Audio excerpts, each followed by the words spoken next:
Hey y'all, I'm Elisa and I am the Scrappy Wife behind scrappywife.com, and today I'm going to experiment with a new art journaling process.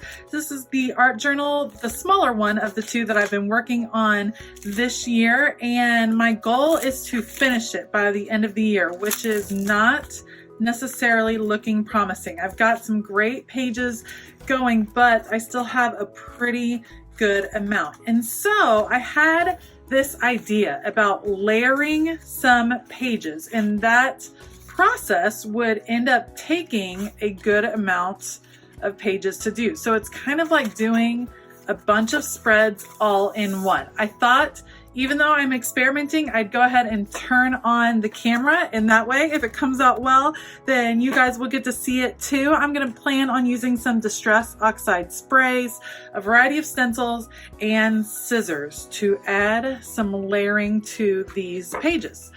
I will put you on fast forward. We will see what happens at the end, and let's go.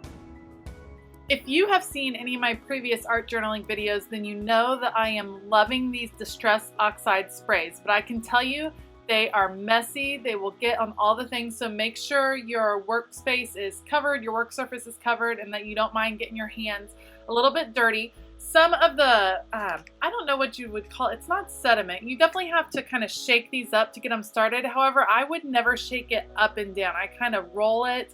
If you shake it up and down, whatever is in this oxide spray that makes it oxidize will get clogged up in the sprayer. So kind of roll it around, stir it in a way, but don't just shake up and down. You can see I am just experimenting with the colors. I'm spraying it on using a paper towel to create a textured look as I go through, and kind of just throwing color to the back of the page. I am planning on using a lot of layers, and I am having a pattern to the page, or pattern to the pages, which will start to be apparent as I continue to work.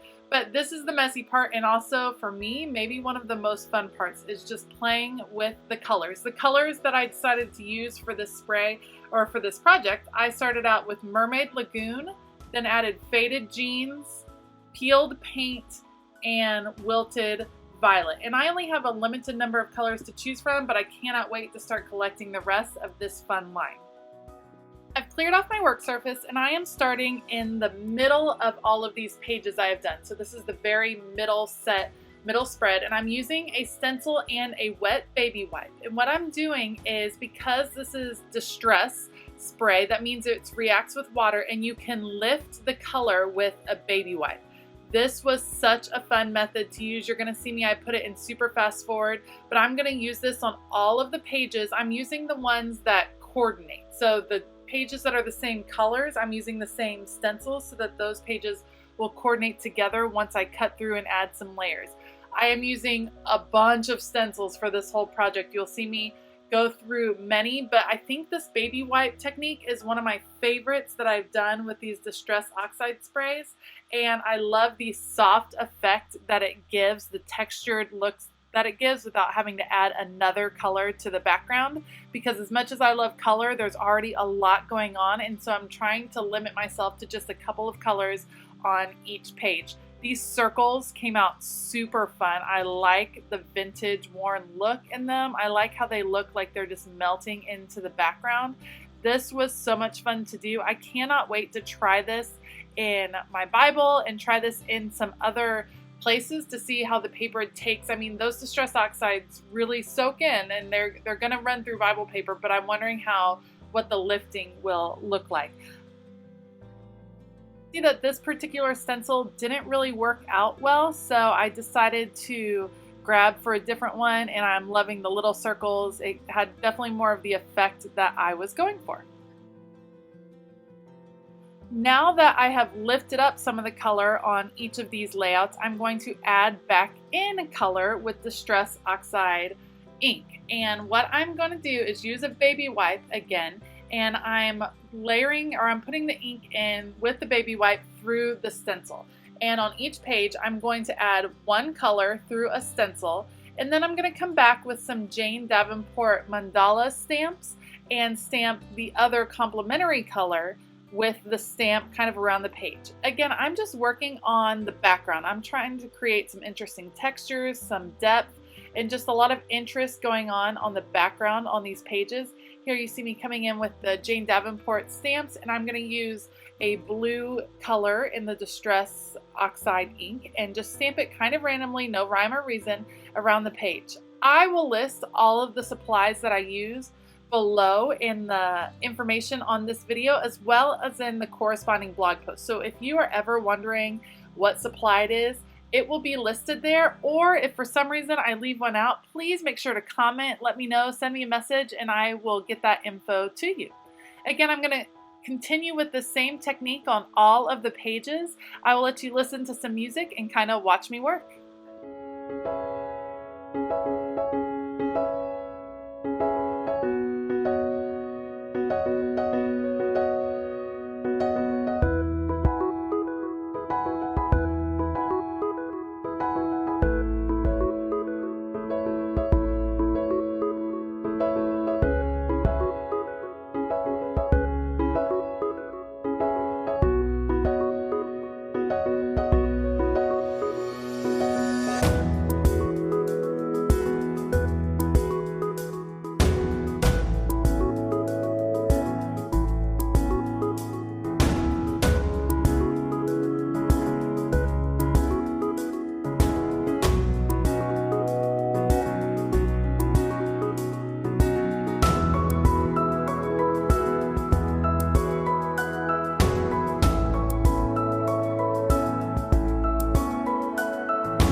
All right, now is where the real experimenting starts. I have these oval rings, and I got them from a friend that was done with her scrapbooking, was getting rid of all her scrapbooking supplies, and these are creative memory items. And these oval rings have these blades that kind of slide around them that allow you to cut. And what I did was I slid what is a cutting board beneath each page, used that to cut out my oval, and then I'm very carefully going to remove that oval from my inner page. So you'll see me using scissors here, and then it's just coming right off. This particular art journal is sewn together, which works really well for this project. So now I have that oval opening. I'm going to do the same thing here with a smaller oval on the next size layout. So what I'm doing here, cutting around the edges, it gets a little bit tricky, but I'm able to get the basic outline, and then I come back in with my detail scissors to finish the cutting out. And I will also remove that particular oval from the layout to create another layer. Now each time I get set to do another layer, I'm moving those cutting mats to protect the pages that are in the art journal, either the ones I've already done or the blank ones in the back, because I don't want to cut those as well. And I'm cutting out the last layer here, and as you can see, what I've done is kind of created a very cool look. I have all of these pages that have neat patterns and things to work with, and now I can go back and add some more, and I love this layered kind of peekaboo effect.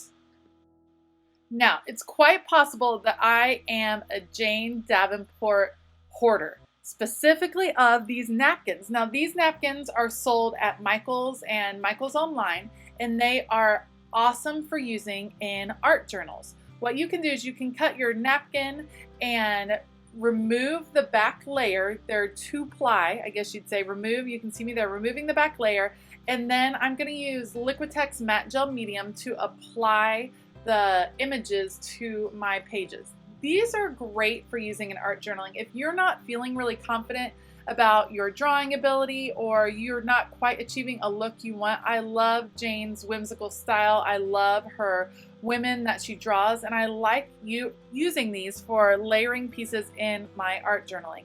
You can see I use the Liquitex Matte Gel Medium I put it down first, then I lay the napkin on top after I removed the second ply, and then I do another coat of the Liquitex Matte Gel Medium on the top. This was tricky because you'll see I start working on many pages at one time, and really you want to make sure that the matte gel medium has a chance to dry. I'm using my heat gun, trying to dry it as I go just to make sure it's not tacky feeling, so that they don't stick together as I'm working through on different pages. And I'm trying to make sure the corresponding pages, so you see both my blue-green pages right there, have similar looks to them. So I'm flipping back and forth and working in that way. One technique I also learned with these napkins is that if you tear out the image that you're looking for, instead of cutting it with scissors, but kind of tear real gently, you get a softer edge and it blends into your paper a little bit smoother, a little bit easier. So I tried to tear. Sometimes it wasn't perfect, but that's okay. Art journaling is rarely perfect, and you can see me working through those layers now. I'm trying to dry it so that I can put paper on top, and I'm just going to go through my stash and use as many of these images as possible. They're all Jane Davenport images, so they do go together. I'm trying to kind of stick with color schemes on pages, again, not wanting to introduce a lot more color because there's obviously already a lot of color on the page. And so I'll just let you kind of watch me work through adding in all of these gorgeous images, again using that Liquitex Matte Gel Medium, trying to dry between, and we'll see how it ends up.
So as I was working, these pages became pretty saturated after using the Distress Oxide Spray and the Liquitex Matte Gel Medium. They were very wet, so I used these circles, these ovals that are cutting boards and an acrylic block to kind of leave some space between the pages, letting some air get through. And then I let this sit overnight before I started again the next day.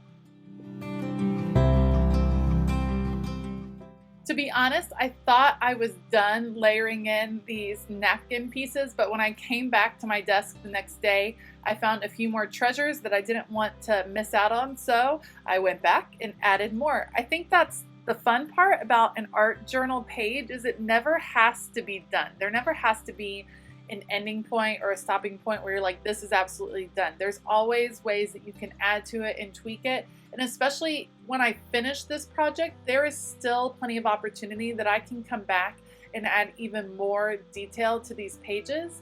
And it's just fun to do. I think that's one of the best parts about art journaling.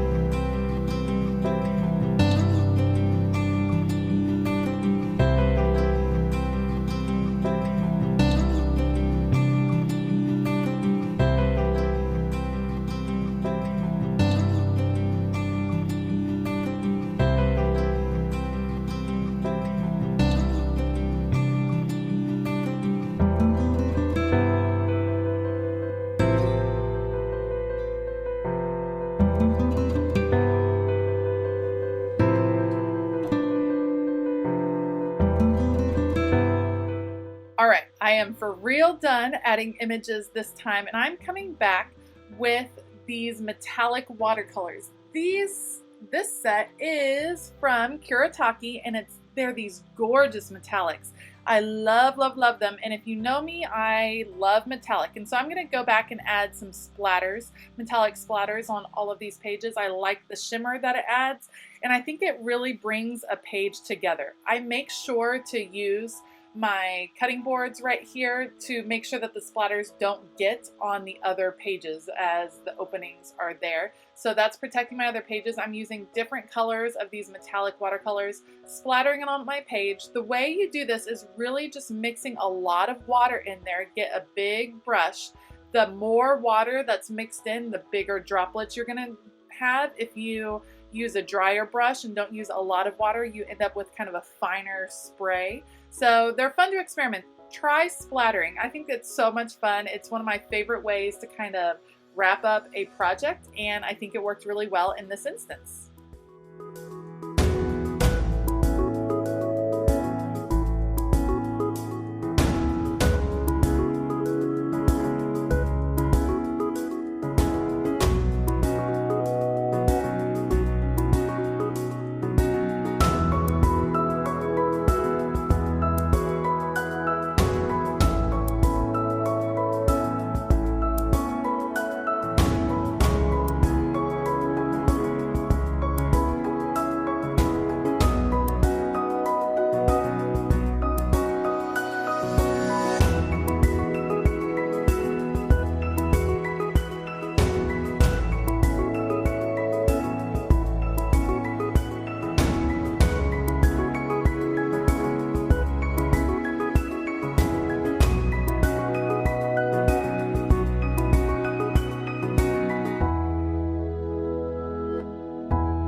I knew from the beginning of making this art journal entry that I wanted the title to be something like Dig Deep or Look Deeper, something like that. And I'm using some Tim Holtz foam cling stamps to add the title in. I could not find the G, or maybe this is what the G looks like with this set, but it didn't look like a G to me. So I came back with a black Sharpie, added the little curliness at the bottom to really make it look like a G. And what I end up doing is adding in the title, dig in deep, and then underlining it to bring those 3 words together. For finishing touch, I'm adding some different inspirational quotes. I go on Pinterest all the time and I just save all kinds of inspirational quotes and memes. And so when I'm working on an art journal page, I can go back and look to them as references. So the ones I chose were, "You have choices, you are allowed to grow and change. Your life is not permanent, you are not stuck here." Then I also chose, "Beauty begins the moment you decide to be yourself," from Coco Chanel. Again, I chose, "Imagine if we obsessed about the things we loved about ourselves." That's a big one. And one of the last ones I chose was, "Never be afraid to try something new. Life gets boring when you stay within the limits of what you already know. Do it. Take the big leap." And I loved these messages about kind of empowering yourself, digging in and appreciating yourself for who you are, and also pushing yourself to grow even more. I think that's something that we do our entire lives. I know I am. I'm always changing, always growing, and these quotes really hit home for me.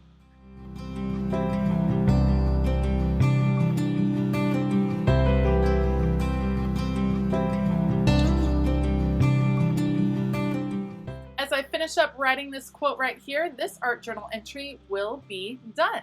It was so much fun experimenting with adding layers in texture and then actual physical layers of cutting through my art journaling page.